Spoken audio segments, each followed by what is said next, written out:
Hi there, fellow artists. How's it going? How are you feeling today? I had an up and down weekend in terms of how I'm feeling about my art practice, and I wanted to talk about that today because you might be feeling a little bit of the same emotions as you look at your paintings that you've been making lately, as you look back over some of the paintings you've made, and as you hope for the paintings you're about to make. First of all, I want to show you something that I worked on. I had some free time on the weekend and I came into the studio. And when I have completely free time, there's a lot of pressure to make the most of it. You know, I'm not painting to teach, I'm just here to paint for me. And this is what I ended up with. And it is, yeah, it's a mess. This is not structurally a painting that I want to continue on. I was working on a street scene from my trip to Montreal, but everything was flowing together in a really ugly way. I always think of making this beautiful underpainting and building on it, and that was just not happening. And looking at that, I do not feel like an artist with my level of experience made that painting. And I have to wonder if some of that came from my expectations. I didn't do a lot of planning. I've painted that scene before and I've worked on it, but I haven't yet made a version that I'm really crazy about. But I have been working on developing that scene. So I've done a little bit of research. And maybe I just felt like a little bit was enough. I had expectations that my experience would carry with me and support what I was trying to do, and it did not pay off this time.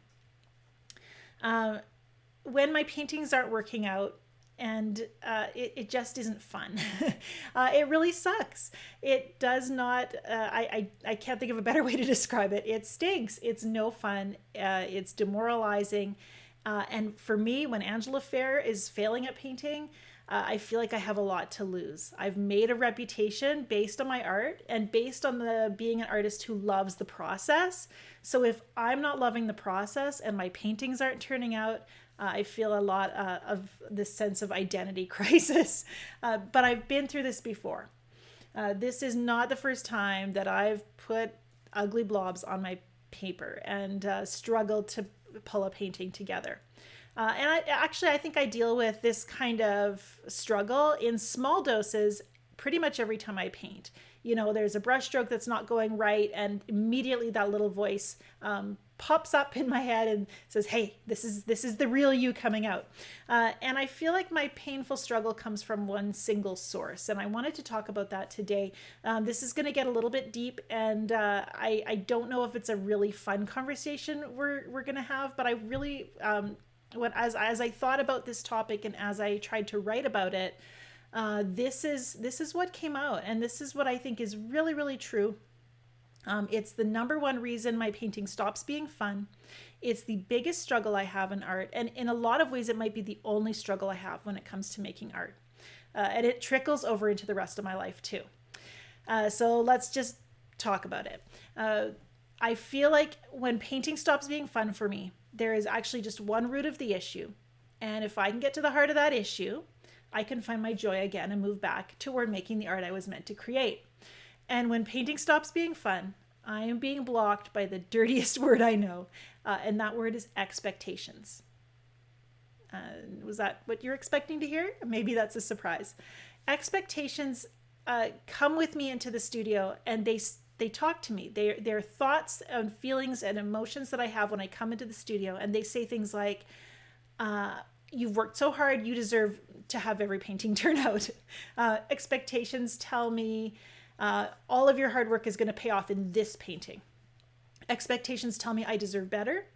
Expectations believe that things should be easier. Expectations insist that no one else finds it this hard. And when I come to paint with the secret agenda that today I will see the fruit of all my hard work and my paintings will turn out and feel easy, I'm creating an environment that will be happy with only one possible outcome. And that's what expectations do to me. They are fixed on a certain type of outcome, and it's a miserable restriction to place on my art journey.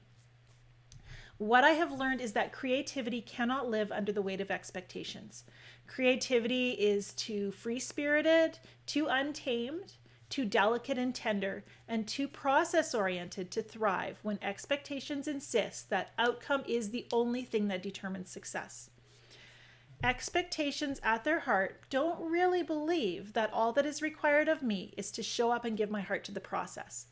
Expectations tell me that what my desired outcome should look like, and they reject anything that doesn't align with that ideal.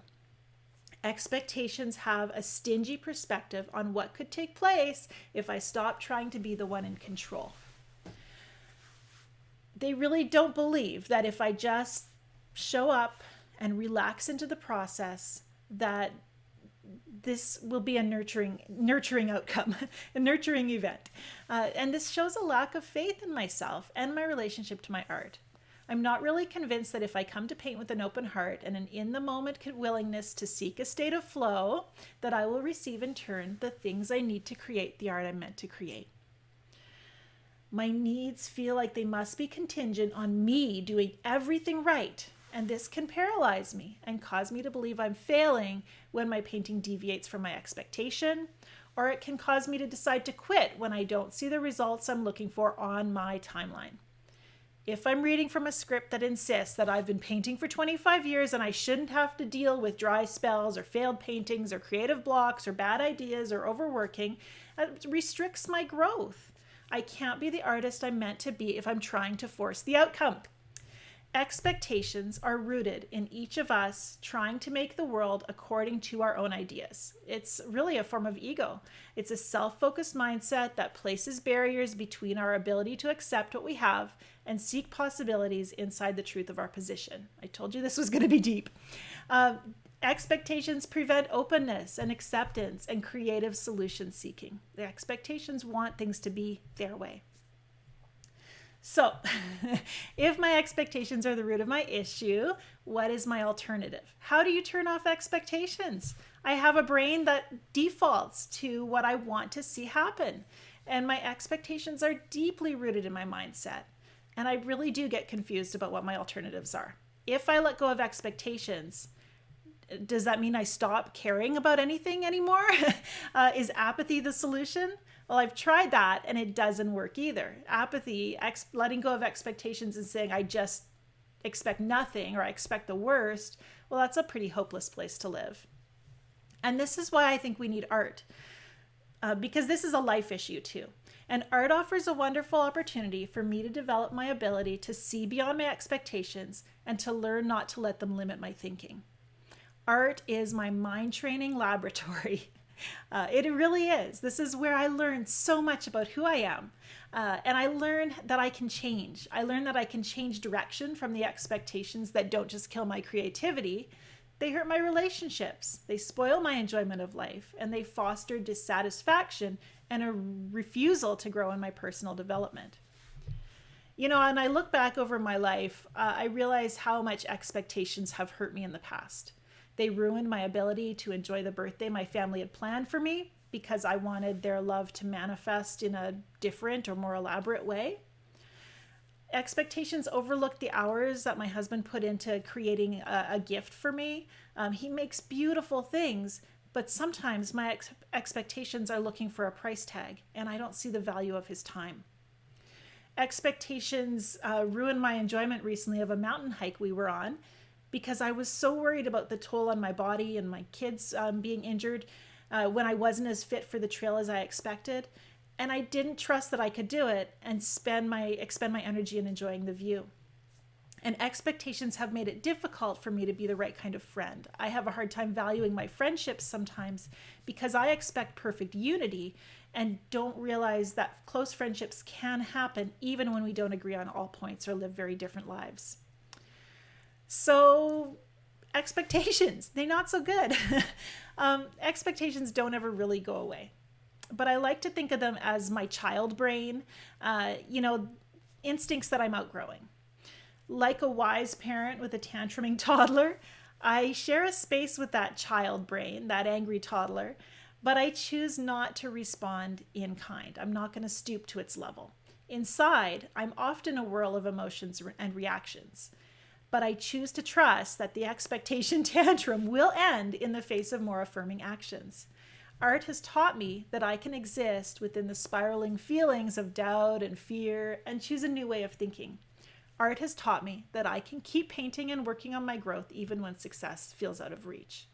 I want to continually remind myself when I come into the studio to release those expectations. I might come in with them, but I want to learn how to hold them very, very loosely in the face of new possibilities.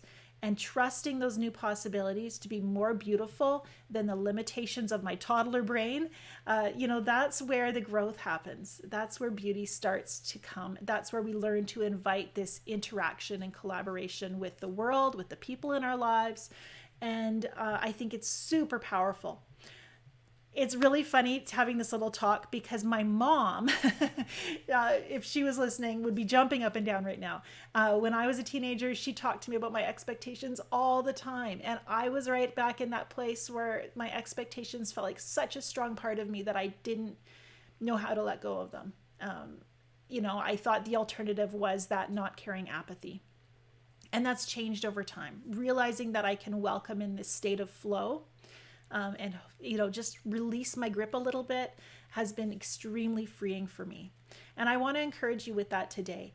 If you're thinking some of those thoughts, everyone else, it seems to be easier for everyone else. Or if I just had this other thing, more money to buy more classes, or if I just had that in-person interaction, we as artists have to learn to keep working and keep moving in the direction we want to go especially when we're not getting what we think we need. And sometimes we have to make those conditions and those opportunities. Watercolor Mastery is a place where I've offered as many resources as I could for you to grow. But, if you come in here expecting one course to fix you, that's not what this is. We are here to learn how to be engaged in this process, how to open ourselves up to this growth.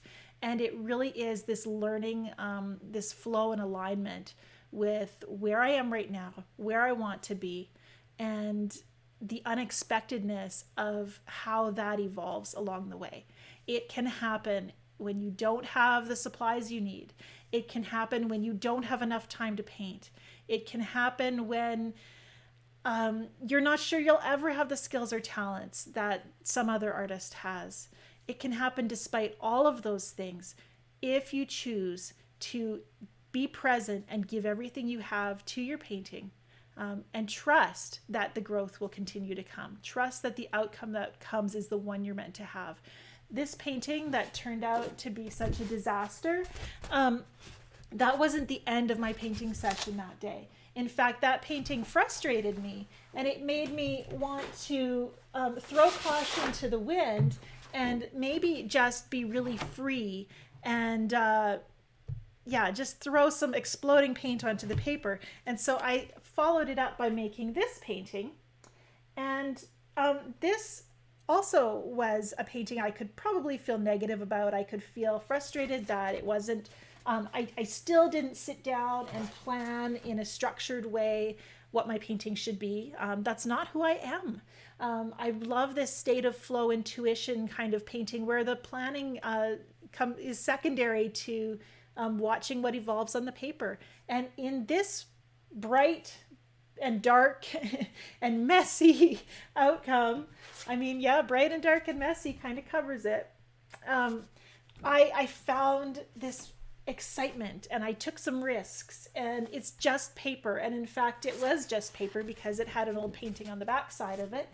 And so I left the studio that day having let go of that messy painting that didn't go well and felt like a mistake. And I went in and took some risks and threw some bold color down and had a little bit of crazy fun that didn't really it wasn't part of my job. I don't know what that means. But it was just fun to do. And it made me excited to see little hints of what I've learned about urban landscape in that little intuitive painting. And to recognize that, again, to really just play. That's what it was about. And to find that fun again. And when I let go of my expectations and just decided to make a mess, I had a lot more fun. And that's something that will help me be bolder in my future painting choices. I could have taken this painting and focused on that failure and thought, okay, so this painting is telling me that I need to spend way more time in planning. I need to draw more. I need to be more timid with my colors. And people are texting me. So I decided not to do that. I decided to go the opposite way. And instead of this painting teaching me that I need to be more thoughtful and timid, I chose to be bolder and splashier and looser to remind myself to take risks. And probably if I do want to paint that first scene again, I will do some of the slow work that involves working out the scene a little bit better. But that kickback up against just feeling like a little bit of a failure, and that was really valuable to me. And I would encourage you, as you think about what you need when you're feeling discouraged, it's number one is to challenge that negative thinking that says things need to be a certain way for me in order for this to go well. Just show up and have a little bit of fun. See how that reminds you of why you do this and where you want to go. So that's my sermon. Expectations. I'm going to have to share this with my mom now and say, Mom, you were right.